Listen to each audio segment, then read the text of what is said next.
Hello, I'm Todd Inman. I'm a board member with the National Transportation Safety Board. I'm here to represent and will be briefing you on the NTSB GO team that arrived in Louisville, Kentucky early this morning. Now we're just beginning our investigation into an airplane crash that occurred at approximately 5:15 last night at the Louisville airport. The NTSB is an independent federal agency that is tasked by Congress to investigate every civil aviation accident that occurs in the United States, along with significant railroad, pipeline, rail, and highway events. We also issue safety recommendations aimed at preventing future losses.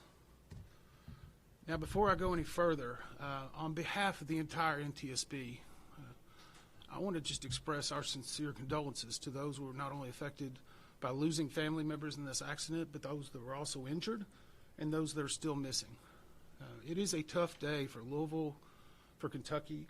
It's a tough day as being a Kentuckian myself, and I know what a great community this is, how impactful those people that suffered and have died are, and we've seen it all day. We know it is tearing at the community, and we're deeply sorry, and we are here to try to find out not only what happened, but why it happened, and more importantly, how do we prevent it from happening again. So here is some factual information we have at this time, and I'm going to read a few notes to make sure we have it exact. The airplane involved was a McDonnell Douglas II, which was then altered to be an MD-11F. The F stands for freighter. It is now handled by the Boeing Corporation. So whenever you hear that Boeing is a party, it is because of the merger with McDonnell Douglas many years ago. The plane was manufactured in 1991 with a tail number of November 259 UP. The plane was traveling from Louisville, Kentucky to Honolulu, Hawaii. There were 3 souls on board the plane. After being cleared for takeoff, a large plume of fire in the area of the left wing occurred during the takeoff roll. The plane lifted off and gained enough altitude to clear the fence at the end of runway 17R. Shortly after clearing that fence, it made impact with structures and the terrain off of the airport property. A post-impact fire ensued, which covers approximately almost a half of a mile. And we have viewed airport CCTV security coverage, which shows the left engine detaching from the wing during the takeoff roll. This and other videos, along with evidence we are finding, are a very valuable asset to our investigators in helping us hone further which areas we were going to be focusing on as we move into further days of the investigation. Now, let me tell you a little bit about our process at the NTSB. What we will do is analyze the facts, determine the probable cause of this accident, and then issue a report on those recommendations. Now, the investigator in charge of this is with me here. It's Chi-Hoon Shin, who has been with the NTSB for 13 years. He is one of our more senior investigators, and in fact was leading one of the groups during the DCA crash. He has a number of other individuals with them. We have approximately 28 from our headquarters and other locations that are either on the ground or will be here before the end of the day. They're also being supported by dozens of individuals at our headquarters in Washington, D.C. and other field offices. As part of this investigation, we will be forming specific groups. And when we form a group, it will be a focus area led by an NTSB individual along with subject matter experts that are in that field that can provide expertise to help analyze the evidence. Our current groups that are being formed are operations. They will review the history of the accident flight and the crew members' duties for as many days before the crash that appear relevant. Our structures group will document the airframe wreckage, the accident scene, including the calculation of the impact angles to help determine the plane's pre-impact course and altitude. We also have a power plants group. They will work on the examination of the engines and engine accessories. We have a systems group. They will study the components of the plane's hydraulic, electrical, pneumatic, and associated systems, together with the instruments and elements of the flight control system. Now, outside of that group, we have also brought in, and another group that we'll have will be maintenance, which will obviously be looking at maintenance records, any work that's been done on this plane for as long as back as needed. We are also bringing in specialists in air traffic control, human performance, aircraft performance, recorders, government relations, media relations. And in addition to our investigators, we have brought 5 of our transportation disaster assistance team. They will be dealing with the survivors, the families, and others under what we call a federally legislated accident from the 1996 Family Assistance Act. Now, tonight we will be holding an organizational meeting and establishing parties to our investigation. Because we're very new into it, we will not be announcing the parties at this moment, but they will obviously be manufacturers of the aircraft, operators of the aircraft, unions representing some of the members. We'll have more details for on that probably tomorrow during a briefing. Now, the NTSB offers this party status to those companies, government agencies, and associations that have employees or activities or equipment involved in the accident. And we offer this because they have subject matter expertise and technical expertise and relevant information to help support the development of the best possible report.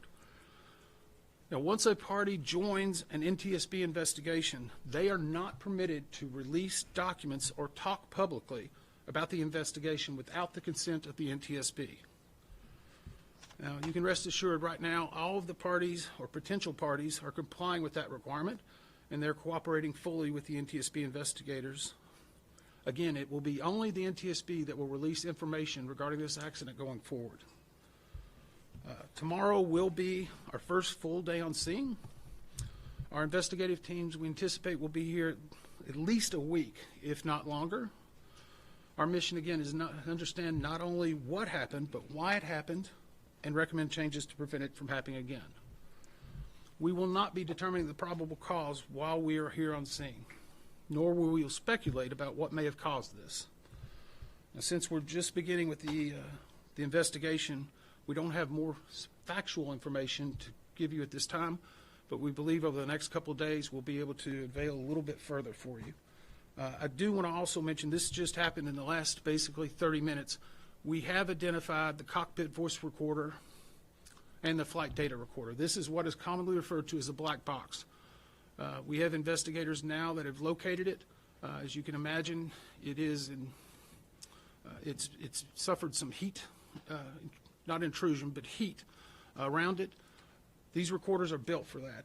And just before we get the question, these recorders were updated from its original manufacturer. They are L3 Harris, installed at 2 different dates. We're going back and verifying that. But we feel comfortable once we get these to our lab in D.C. that we will be able to get a good readout of the applicable data, and that will be yet another point of information that will really help us understand what happened during this point of flight. So I would ask, though, if you have the opportunity to let the public know, we know there's a lot of debris out there. And it's in some yards, it's in some business locations. If you can have any debris or you see something that you think is from an aircraft, please contact us at the email address witness@ntsb.gov. Again, that email address is witness@ntsb.gov. Sometimes we get some very good information from items that are found, and with the debris field a half-mile long, we're still making the determination of exactly where and what parts of the airplane and where they're at. Now, be happy to take a few questions. Again, we're limited in the information. When you do, please tell me who you're with and what your name is. Tom, you made the trip. Thank you, sir. Member Inman, can you talk about a photo that we've seen and video as well of what appears to be an engine sitting on the side of a road or on the road? Is that, in fact, do you believe that's the #1 left side engine? And separately, you talked about the black boxes that you've identified them, and they should be able to withstand heat, but can you describe what they look like and what, if any, marks, sear marks, black marks there are on those black boxes? Okay, the first question was basically the engine that's been seen in some photographs. We do believe that that is the engine from the left side of the plane. It is actually on the airfield, so it's not off the airport property. That correlates with the video that we've seen of it detaching from the airplane while it is in flight. We also know that a fire was occurring during that time, and so we're analyzing that. In fact, we have teams right now that are preparing to do the runway in what we call a FOD walk. That is foreign object debris. Obviously, the runways have been shut down, but we need to not only take drone coverage and video coverage of where every piece of this evidence is, but then we need to recover it and tag it, and those will give us even more pieces of information. So right now, it's still in the field. We're making arrangements for that evidence to be recovered and stored in a secure location. And once we are able to analyze it, we may need to ship it off for specialists for things like that. But we do feel comfortable that we're going to get a lot of good information from it. What was your second part? Jeff, can you describe the physical condition, what you saw, how those black boxes actually look? The physical condition of the black boxes. I've only seen one picture. You could easily tell that it was a black box, about two types of cylinders on top. Our specialists said they were able to easily identify that. We don't know until it gets to Washington, D.C. I will tell you that they're manufactured to a very specific standard. Luckily, they were not in a post-impact fire for multiple days or on the bottom of the ocean. So while the fire may have been intense, it is built to withstand that. And once we get them to D.C. and we can open them up and take these steps, and sometimes we have to take multiple steps. Now, it will be multiple, or at least several days before we have a readout of those, because as we take them apart, we need to let some of our groups go through and do what's called audition them, and then they'll come up with a potential or partial transcript, looking for identifying markers that we need to delve into further while we're on the ground. So, and as always, we will never be releasing the actual audio of any of those conversations out of respect for those who are involved in the aircraft. Yes, sir. Alex Capriello with News Nation. While the black boxes and the data recorders are certainly built to withstand heat and exposure and the sort of catastrophe that occurred here, can you give us an idea about the rest of the aircraft, the fuselage, if anything exists, and then perhaps even larger point, the difficulty for you and your investigators when there is a debris field that's half a mile long? So the question is how the rest of the fuselage, the airplane, as it rests right now, what we may have seen, and how it impacts the investigation. We've seen some aerial videos and some photographs. The emergency management here, along with the first responders, have done an amazing job. We've been working with them since we've gotten on the ground. They have some command posts set up, and I just want to applaud them for not only the work they've done and the work they are doing and the courtesies they're providing us, along with the UPS staff and everyone here at the airport. But to answer the ultimate question, there are a lot of different parts of this airplane in different places. I mean, whenever you have a post-impact to not only structures but also to the terrain, you have to analyze why it came there, and then how do you recover it correctly in order to analyze it. So I can't give you a real good definition of what it is. There's a lot of different parts. It doesn't complicate it to where it's not recoverable. A mile and a half, a half a mile is a pretty large distance, but we have to be very cautious. The main thing we're also worried about are the safety of not only the investigators, but the first responders that are there. We know that there's been some shelter in places in the area. We also know that while the fire departments were working throughout the night, there were occasionally little flare-ups in different spots. So they're having to constantly monitor that to make sure it's safe for someone to get in. So it may not be the length of the debris field. It may be where the debris field is in, say, a recycling facility or another location, and the amount of course, fuel that the plane was carrying. Those can all add to the complexity of an investigation. Yes, ma'am. Hi, Jeff from Epic Times. Is there a chance that staffing shortages caused by the government shutdown in any capacity could be tied to this? So the question was, are we aware of any staffing shortages because of the government shutdown? We are not at this time. SDF Tower, from what we can see and what we've been told, was at the proper complement. I don't have the exact records, but I will put you to the fact that we have formed groups in areas that we're focusing information on. We have not formed an ATC group. We have specialists in that, but at this point it has not elevated itself to the point to where we feel they need an entire working group. And I would go back to the same thing in regard to the shutdown. Our investigators have been working since the day it started. The shutdown occurred. I've been working every day since then. We've only recalled a few individuals yesterday just to handle some of the logistics of our travel and our movements. But we have everyone we need and then some in order to make sure we're performing this investigation. Yes, sir. Are you providing